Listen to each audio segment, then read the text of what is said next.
Well, I'm camping up in the Yosemite Valley with friends, and I thought I'd do a really short video about the land, because coming here it's made me really aware of how different this land here is from Hawaii, and how they both are different from the UK. So the Hawaiians always believed that you must respect the land, and it wasn't just a respect the land because by respecting the land it'll grow better for you. It was a very spiritual thing. The late John Kaimikawa, who was a hula master and a spiritual leader in Hawaii, used to say that if we want to be completely pono, completely at peace and centered with ourselves, then we must be at peace with the land, Keakua God, which is God or the Divine Spirit, whatever you see as that, and yourself. Hula Master Kumu Etua Lopez, when he goes anywhere, if he's flying somewhere, as soon as he steps off the plane, he'll spend time connecting with the land of the place. And it doesn't matter whether that land is urban land, so Tokyo or somewhere like that, or whether it's a rural community, he always takes the time to connect with the land. Because when you connect with the land, it's your foundation, it's your stability, it's your connection to the earth element. One of the interesting things here has been, in terms of the land, the animals that are on the land.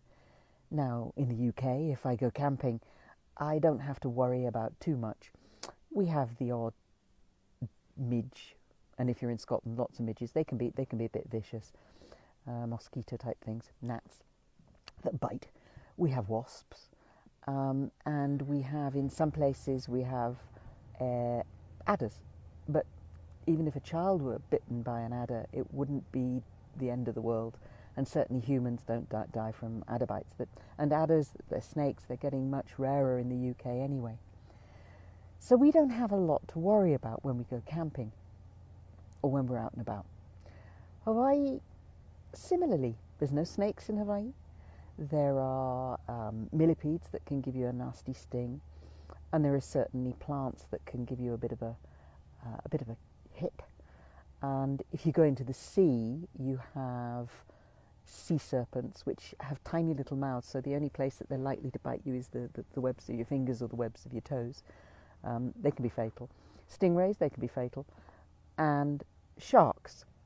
Although when I was studying with Auntie Margaret, when I was studying Lomi Lomi with Auntie Margaret Machado, Auntie Margaret used to tell us the story of a shark, a female shark, a mother shark, that protected the mouth of the Napopo Bay from the young male aggressive sharks. And she was there to protect the bay and everyone and everything that lived in and used the bay. That's a wasp. Here in California, it's a bit different. Here in California, you have to take account of what they call meat bees, which are flesh-eating wasps, which can actually come and eat your live flesh as you're sitting there, which was why I was a bit frisky with that wasp that went past. So meat bees. There are scorpions. There are snakes. There's a type of rattlesnake up here in Yosemite Valley. There are mountain lions. There are coyotes. There are poisonous types of vegetation. And there is the bear. I have been quite surprised by how much care you really do have to take for a bear. I always thought it was a joke, but no, you have to respect the bear. And let's face it, this is the bear's place, it's not ours. So respecting the land and being in touch with the land is so important. Being in touch with the land that you came from, knowing where you came from, having that connection with the land. And also having a connection with the land in the place where you are. Even if you're only in a little apartment with a small balcony, have some plants, have something that connects you back to the physicality of the earth, the nourishment and the sustainment that the earth gives us. So that's a little video about the land And it's my last day up here in Yosemite Valley. So this beautiful, beautiful place. Little look around, see the heights of the trees. They're amazing.